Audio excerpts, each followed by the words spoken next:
देखिए, इस लेसन में हम देखेंगे कि मेथड्स ऑफ सैम्पलिंग क्या होता है। इसकी प्रीवियस लेसन में हमने देखा था कि सैम्पलिंग मेथड्स क्या होता है, डेफिनेशन को देखा था। सेंसेस एंड सैम्पलिंग क्या होता है और इनके बीच के डिफरेंस क्या होते हैं सेंसेस एंड सैम्पलिंग के। और इस लेसन में हम देखेंगे कि जो सैम्पलिंग हमने थ्योरी पढ़ी हुई थी, उस मेथड्स जो सैम्पलिंग है, उस सैम्पलिंग को कलेक्ट करने के मेथड्स कौन कौन से हैं। देखिए, फर्स्ट है टोटल 6 मेथड आपको यहाँ देखने के लिए मिलेंगे। Methods of sampling: simple random sampling, purposive sampling, stratified sampling, systematic sampling, quota sampling, purposive sampling and convenience sampling. मतलब टोटल 6 सैम्पलिंग के तरीके हैं जिससे हम सैंपल कलेक्ट करेंगे। तो फर्स्ट देखते हैं, वन बाय वन हम देखते हैं कि सब जो 6 मेथड्स हैं वो कौन कौन से मेथड्स हैं और किस तरह से उसमें डेटास को कलेक्ट किया जाता है। फर्स्ट है सिंपल रैंडम सैम्पलिंग। अब देखिए, सिंपल रैंडम सैम्पलिंग को हम प्रोबेबिलिटी सैम्पलिंग भी कहते हैं। सिंपल रैंडम सैम्पलिंग को प्रोबेबिलिटी सैम्पलिंग कहा जाता है। क्यों?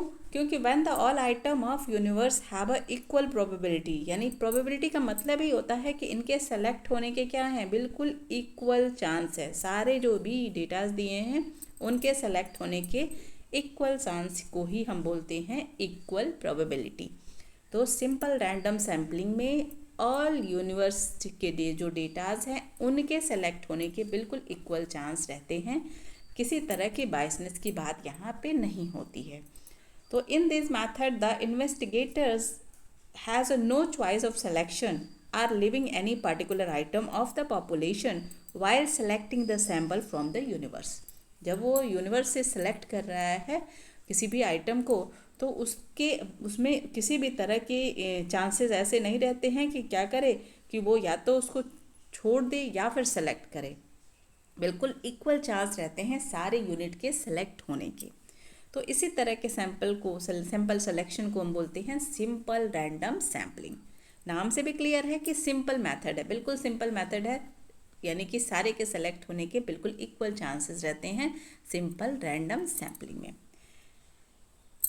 Main features of the random sampling: all the item of the series are given equal importance in the selection of sampling, यानी कि सारे के सेलेक्ट होने के चांसेस इक्वल होते हैं सिंपल रैंडम सैम्पलिंग में।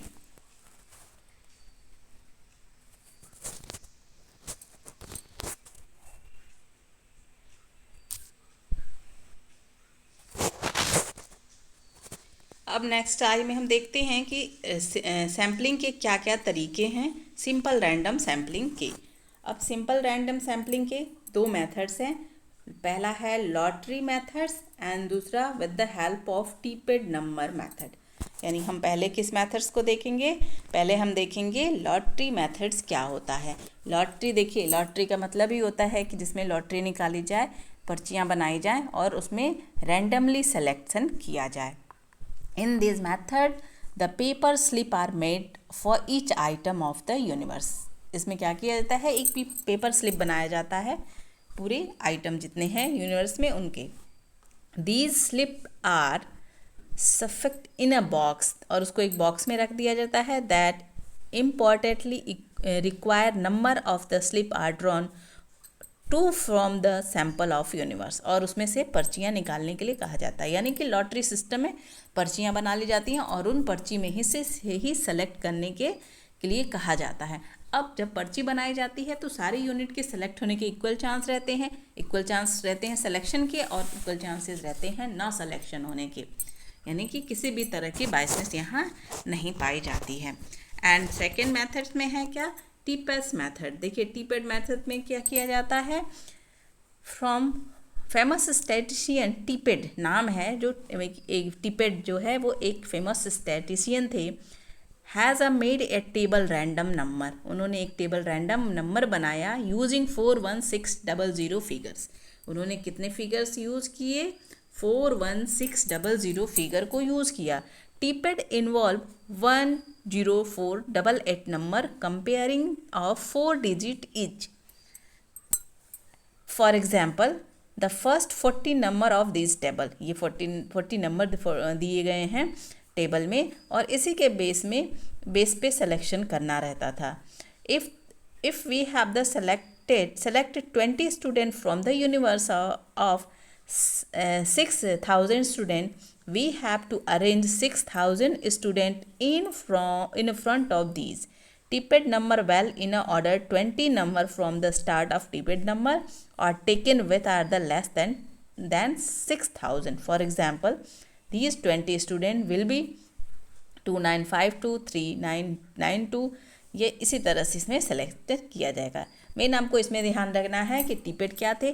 टिपेट एक फेमस स्टैटिशियन थे और उन्होंने यूज किया था फिगर को 41600 वाली फिगर को यूज़ किया था। And Tippett involves number comparing a 4 digit of each, और वो 4 डिजिट नंबर क्या था 10400।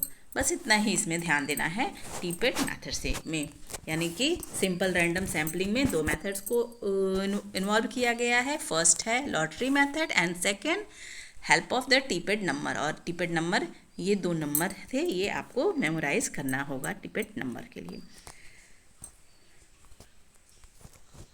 अब नेक्स्ट में हम देखते हैं अगला मेथड्स क्या है। नेक्स्ट मेथड है सिस्टमैटिक सैम्पलिंग मेथड। पहला हमने देखा था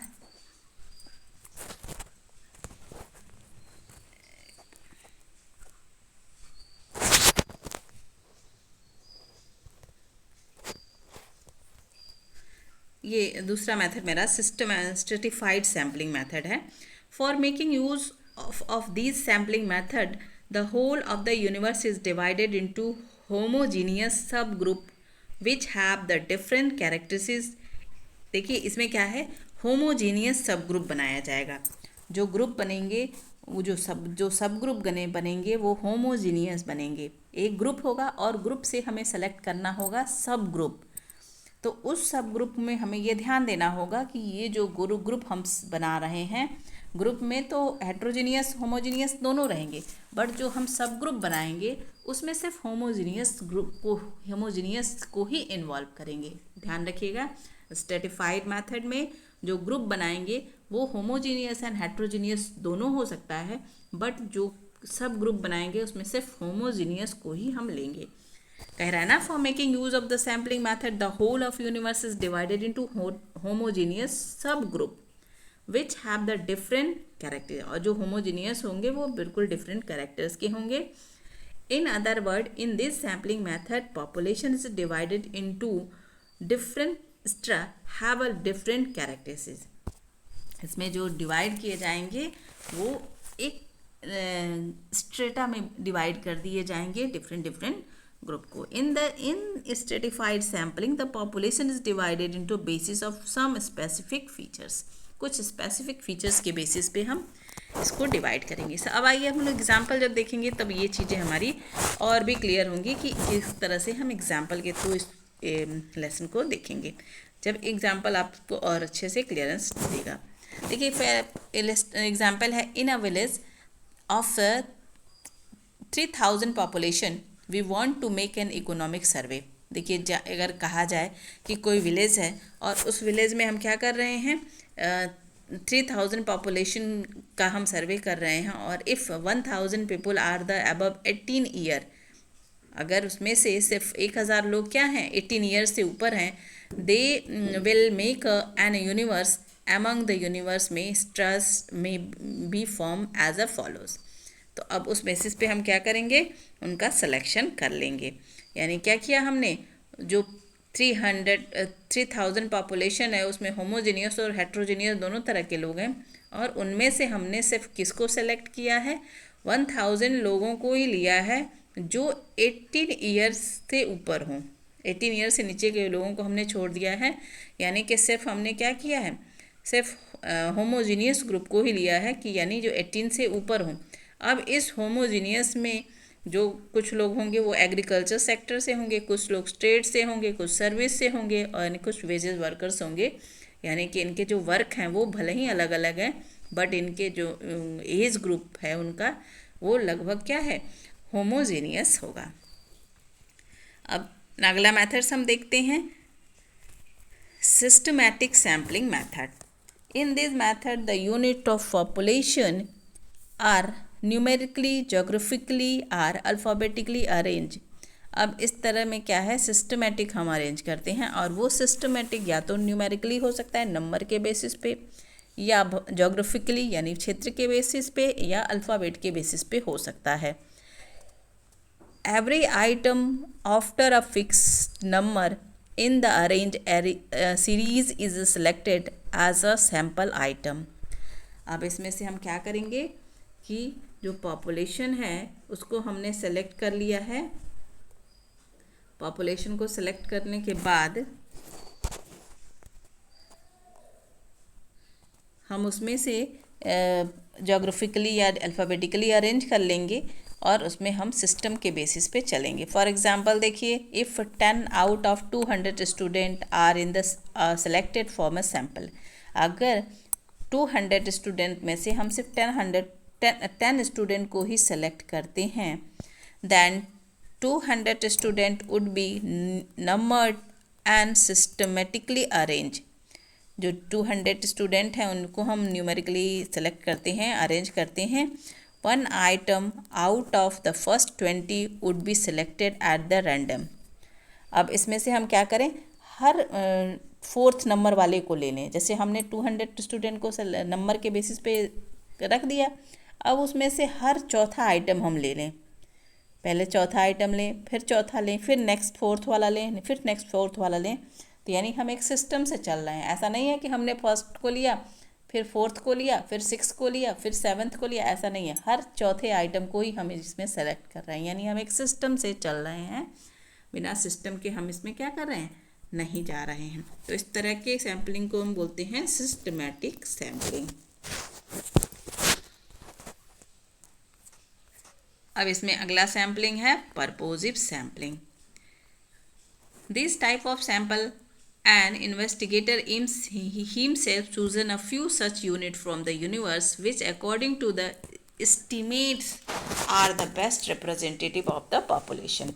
अब परपोजिव में हम क्या करते हैं, पूरे आइटम को लेते हैं और उसमें से यूनिवर्स से क्या करते हैं, एस्टिमेट द बेस्ट रिप्रेजेंटेटिव. ऐसे आइटम को लेते हैं जो क्या करे, बेस्ट रिप्रेजेंटेटिव हो, पूरे यूनिट का, पूरी यूनिवर्स का जो बेस्ट रिप्रेजेंटेटिव होगा, तो उसी आइटम को हम यहाँ सेलेक्ट करेंगे of the population. His selection is a deliberate and is a based on his own ideas about the representative of sample unit.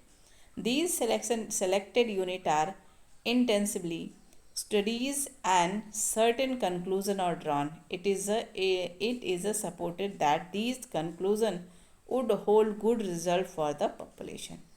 In purposive sampling, sample are selected from the population. इसमें क्या किया जाता है, sample को select किया जाता है arbitrarily according to the fundamental object of the research. यानी इस परपोजिव सैम्पलिंग में हम कैसे सेलेक्ट करते हैं, ऐसे ही नंबर को लेते हैं जो बेस्ट रिप्रेजेंटेटिव का काम करता हो. एंड नेक्स्ट है कोटा सैम्पलिंग. अब कोटा सैम्पलिंग में, in a quota sampling population is divided into different groups and each group of quota is decided for sample selection. अब हम इस तरह में क्या करते हैं, पॉपुलेशन को डिवाइड करते हैं डिफरेंट ग्रुप में. पॉपुलेशन को डिवाइड करते हैं डिफरेंट ग्रुप में और उस डिफरेंट ग्रुप से हम एक कोटा फिक्स कर लेते हैं. Under this method the whole universe of population is divided into various group. For example such as a sex basis, occupation basis, age basis या इनकम बेसिस पे. हम या तो एज बेसिस को लेके चलें या फिर हम क्या कर लेके चलें, इनकम बेसिस पे भी यहाँ पे सिलेक्शन कर सकते हैं. Quota of a person each group is fix for each investigator, but within the given quota the selection of sample unit depends upon the personal judgement. लेकिन अब इसमें चूँकि कोटा तो हम डिसाइड कर लेते हैं, बट इसमें पर्सनल जजमेंट को भी हम इसमें कंसीडर करते हैं. For example in survey for rising price the investigator has to make interview. अब इसमें क्या किया जाता है कि इसमें हमने इंटरव्यू लेना डिसाइड किया है कुछ लोगों का.